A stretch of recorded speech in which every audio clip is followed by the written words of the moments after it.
ಅದರಂತೆ ಈ ಯಲ್ಲಾಪುರ ಬಹಳ ಹಿಂದೆ ಒಂದು ರಾಜ ಮಹಾರಾಜರ ಕಾಲ ಹಿಂದಿನಿಂದನೂ ಕೂಡ ಬಹಳ ಹಿಂದಿನಿಂದನೂ ಕೂಡ ಇರುವಂಥ ಪ್ರದೇಶವಾಗಿದೆ ಇದು. ಇಲ್ಲಿ ಕುಗ್ರಾಮವಾಗಿತ್ತು. ಇದು ಆ ಒಂದು ಸಂದರ್ಭದಲ್ಲಿ ಕುಗ್ರಾಮವಾಗಿತ್ತು. ಆ ಕುಗ್ರಾಮದಿಂದ ಈ ಊರು ಸಣ್ಣ ಸಣ್ಣ ಸಣ್ಣ ಜನತೆಗಳಿಂದ ಅಥವಾ ಜನರಿಂದ ಸೇರ್ತಾ ಈಗ ಒಂದು ತಾಲೂಕಿನ ಮಟ್ಟಕ್ಕೆ ಈ ಊರು ಬೆಳೀತಾ ಬಂದಿದೆ. ಈಗ ನಮ್ಮ ಊರಿನಲ್ಲಿ ಬಂದರೆ ವಿಶೇಷವಾಗಿ ಯಲ್ಲಾಪುರಕ್ಕೆ ಬಂದರೆ ಎಲ್ಲ ಭಾಗದಲ್ಲೂ ಕೂಡ ನಾವು ಹೋಗುವಂಥ ಮಧ್ಯವರ್ತಿಯಾಗಿ ಒಂದು ಕಾರ್ಯನಿರ್ವಹಣೆ ಮಾಡ್ತಾಯಿದೆ. ಯಾಕಂದರೆ ನಾವು ಹುಬ್ಬಳ್ಳಿ, ಜೊಯ್ಡಾ, ದಾಂಡೇಲಿ, ಹಾಗೆ ಸಿರ್ಸಿ, ಅಂಕೋಲಾ ಮತ್ತು ಕಾರವಾರ ಹೀಗೆ ಎಲ್ಲ ಭಾಗದಿಂದಲೂ ಕೂಡ ಆವೃತ್ತವಾಗಿದ್ದೇವೆ.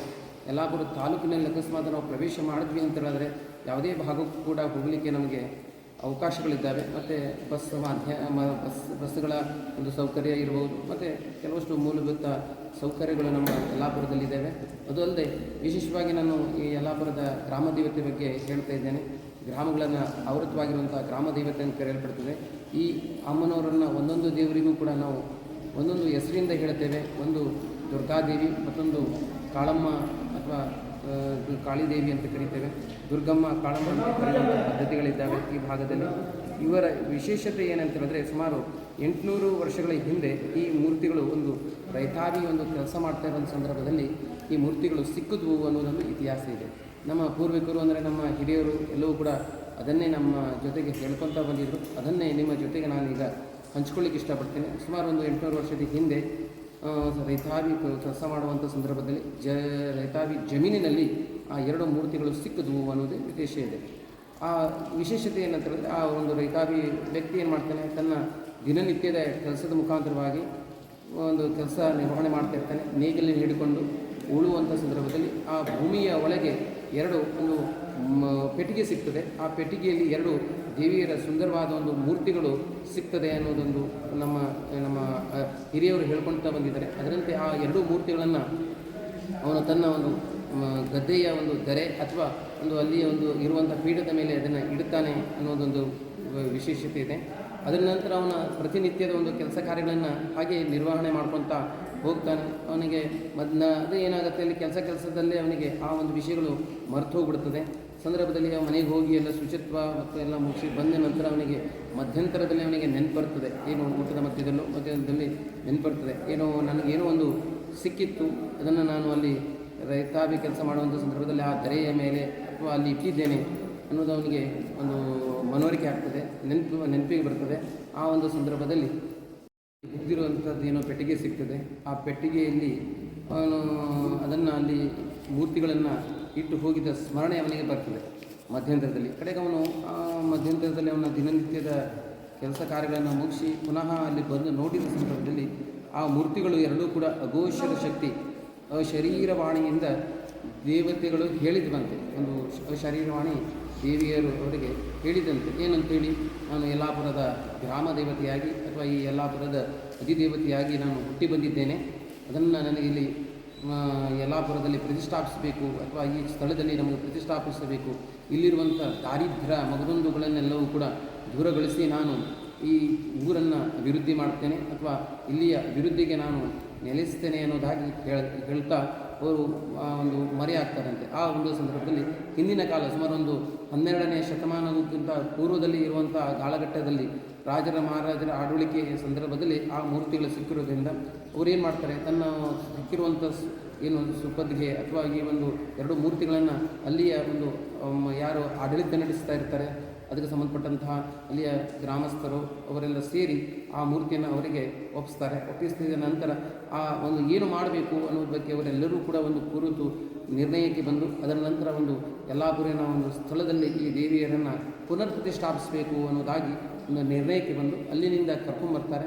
ಅಲ್ಲಿಂದ ಕರೆತರುವಾಗ ಸಂದರ್ಭದಲ್ಲಿ 3 ಭಾಗಗಳಲ್ಲಿ ದೇವಿ ನಿಂತು ಪುನಃ ಈ ಸ್ಥಳಕ್ಕೆ ಬಂದು ದೇವಿಯರು ವಿಜೃಂಭಣಿಸಿ ಅವರನ್ನು ಒಂದು ಪ್ರತಿಷ್ಠಾಪಿಸಲಾಯಿತು ಅನ್ನೋದಾಗಿ ಒಂದು ಇತಿಹಾಸಗಳು ನಮ್ಮ ಹಿರಿಯವರು ಹೇಳ್ತಾ ಬಂದಿದ್ದಾರೆ. ಅದರಂತೆ ಕೂಡ ನಾನು ನಿಮ್ಮ ಜೊತೆಗೆ ಈ ಇತಿಹಾಸವನ್ನು ನಿಮ್ಮ ಜೊತೆಗೆ ಹಂಚಿಕೊಳ್ತಾ ಇದ್ದೇನೆ.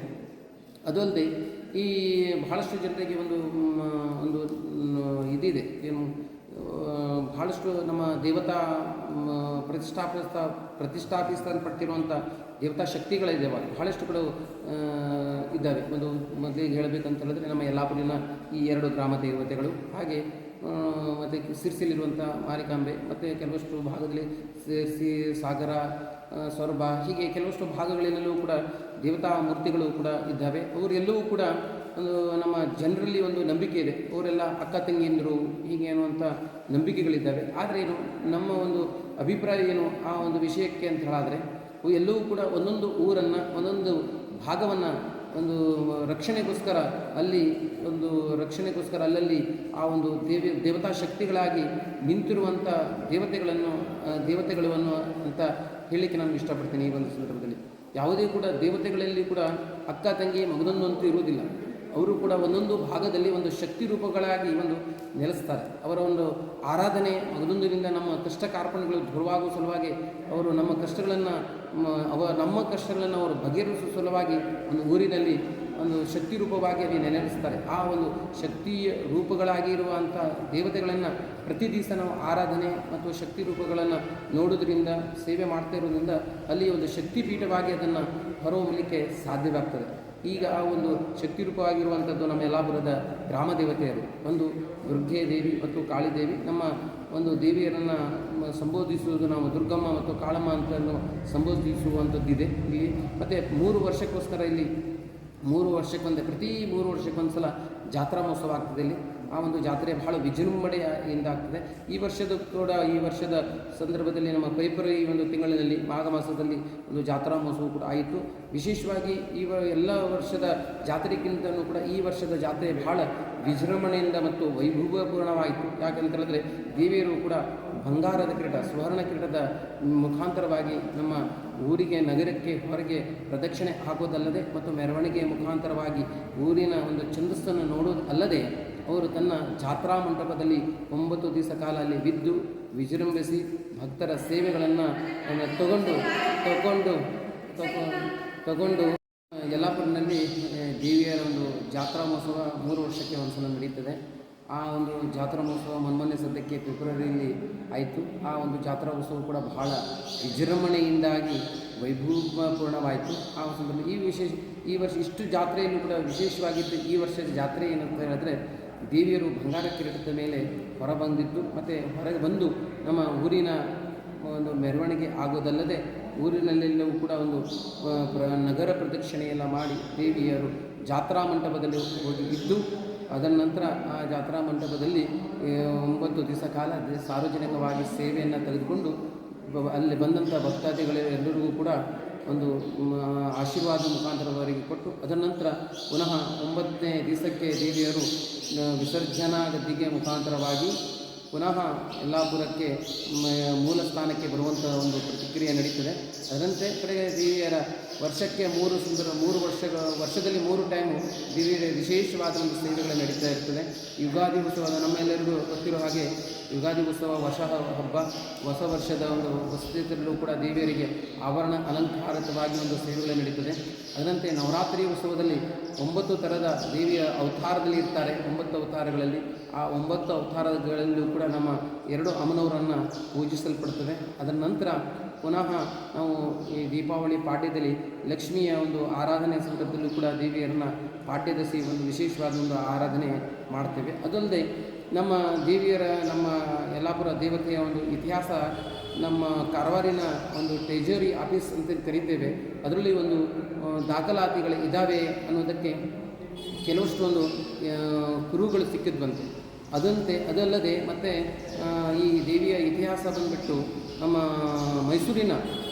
ಮೈಸೂರು ಸಂಸ್ಥಾನಕ್ಕೆ ಸಂಬಂಧಪಟ್ಟಂತಹ ಒಂದು ನಮ್ಮ ಕರ್ನಾಟಕವಾಗಿತ್ತು. ಮೊದಲೇ ಹಳೆಯ ಒಂದು ಸಂದರ್ಭದಲ್ಲಿ ಮೈಸೂರು ಸಂಸ್ಥಾನ ಅಂತ ಕರೆಯಲ್ಪಟ್ಟಿತ್ತು. ಆ ಸಂದರ್ಭದಲ್ಲಿ ತಾಳೆಗರಿಯ ಒಂದು ಗ್ರಂಥಾಲಯದಲ್ಲಿ ನಮ್ಮ ದೇವಿಯರ ಒಂದು ಕೆಲವಷ್ಟು ಉಲ್ಲೇಖಗಳಿದ್ದಾವೆ. ಸುಮಾರು ಒಂದು 12ನೇ ಶತಮಾನದಲ್ಲಿ ಸುಮಾರು 1 ಲಕ್ಷಕ್ಕಿಂತಲೂ ಕೂಡ ಹೆಚ್ಚು ಜನ ಸೇರ್ತಿದ್ರು ಅನ್ನೋದಕ್ಕೆ ಕೆಲವಷ್ಟು ಪುರಾವೆಗಳು ಅಲ್ಲಿ ಸಿಕ್ಕಿದೆ ಅಂತೇಳಿ ಹೇಳ್ತಾರೆ. ಅದ್ರ ಬಗ್ಗೆ ನಾವು ಕೆಲವಷ್ಟು ನಮ್ಮ ಆಡಳಿತ ಮಂಡಳಿ ಅದರ ಬಗ್ಗೆ ವಿಚಾರ ಮಾಡಬೇಕು ಅಂತೇಳಿ ಇದ್ದಿತ್ತು. ಆದರೆ ಕಾರಣಾಂತರವಾಗಿ ಅದು ಈಗ ಸದ್ಯದಲ್ಲಿ ಅದು ಸ್ಥಗಿತವಾಗಿದೆ. ನಮ್ಮ ದೇವಿಯರಿಗೆ ವಿಶೇಷವಾದ ಒಂದು ಸೇವೆಗಳೆಲ್ಲವೂ ನಡೀತಾ ಇರ್ತದೆ. ಕೊನೆಯದಾಗಿ ಪ್ರತಿ ಒಂದು ಹೆಣ್ಮಕ್ಳಿಗೆಲ್ಲ ಮುತ್ತೈದೆಗಳಿಗೆಲ್ಲ ಉಡಿ ಕೊಡುವ ಲೆಕ್ಕದಲ್ಲಿ ಒಂದು ಉಡಿ ತುಂಬುವ ಒಂದು ಸೇವೆಯಂತೆ, ಅದರಂತೆ ದೇವಿಯರಿಗೆ ಹೂವಿನ ಅಲಂಕಾರ ಸೇವೆಯಂತೆ, ಹಾಗೆ ಮಕ್ಕಳಾಗದಿದ್ದ ಕಾಲದಲ್ಲಿ ಮಕ್ಕಳಿಗೋಸ್ಕರ ಒಂದು ವಿಶೇಷವಾದ ಒಂದು ತುಲಾಭಾರ ಸೇವೆಯಂತೆ, ಹೀಗೆ ಮತ್ತು ಕಾಯಿ ಉಡಿಯುವುದು, ಕುಂಕುಮಾರ್ಚನೆ, ಹೀಗೆ ಬಹಳಷ್ಟು ವಿಧಿವಿಧಾನಗಳ ಸೇವೆಗಳು ನಡೀತಿರುತ್ತೆ. ದೇವಿಯ ಭಕ್ತಾದಿಗಳು ಎಷ್ಟಿದ್ದಾರೆ ಅವರವರ ಒಂದು ಮನೋಕಾಮನೆಗೆ ತಕ್ಕಂತೆ ಹರಕೆಗಳು ಕೂಡ ಇರ್ತದೆ. ಎಷ್ಟೋ ಸಂದರ್ಭದಲ್ಲಿ ಹೇಳಿದ್ದಿದೆ, ಏನು ಇದು ನಾವು ಮಾತಾಡ್ತಿದ್ದ ಸಂದರ್ಭದಲ್ಲಿ ಹೂವಿನ ಅಲಂಕಾರ ಮಾಡ್ಕೊಳ್ತೇವೆ, ಮಾತಾಡೋಂಗೆ ಆಗಬೇಕು, ಹಾಗೆಲ್ಲ ಹೇಳಿದ್ದಿದೆ. ಅದರಂತೆ ದೇವಿಯ ಅನುಗ್ರಹದಿಂದ ಎಲ್ಲರಿಗೂ ಕೂಡ ಒಳಿತಾಗ್ತಾ ಬಂದಿದೆ. ದೇವರ ಅನುಗ್ರಹದಿಂದ ಎಲ್ಲವೂ ಕೂಡ ನಮ್ಮ ಯಲ್ಲಾಪುರವು ಈ ಗ್ರಾಮದೇವತೆ ಅನುಗ್ರಹದಿಂದ ಸುಭಿಕ್ಷವಾಗಿ ಒಳ್ಳೆಯ ರೀತಿಯಿಂದ ನಡೀತಾ ಇದೆ. ಮತ್ತು ಕಾಲಕ್ಕೆ ಮಳೆ ಬೆಳೆ ಮತ್ತು ಎಲ್ಲರಿಂದಲೂ ಕೂಡ ಒಳ್ಳೆಯ ರೀತಿಯಲ್ಲಿ ನಡೀತಾ ಇರುವುದಕ್ಕೆ ನಮ್ಮ ಇಲ್ಲಿ ಕೂತಿರುವಂತಹ ಎರಡು ದೇವತೆಗಳಾದ ಗ್ರಾಮ ದೇವತೆಯಾದ ಒಂದು ದುರ್ಗಾ ಮತ್ತು ಕಾಳಮ್ಮ ದೇವಿಯರೇ ಇದು ವಿಶೇಷವಾಗಿ ಶಕ್ತಿ ರೂಪವಾಗಿ ಹೊರಹೊಮ್ಮುತ್ತಾ ಇದ್ದಾರೆ.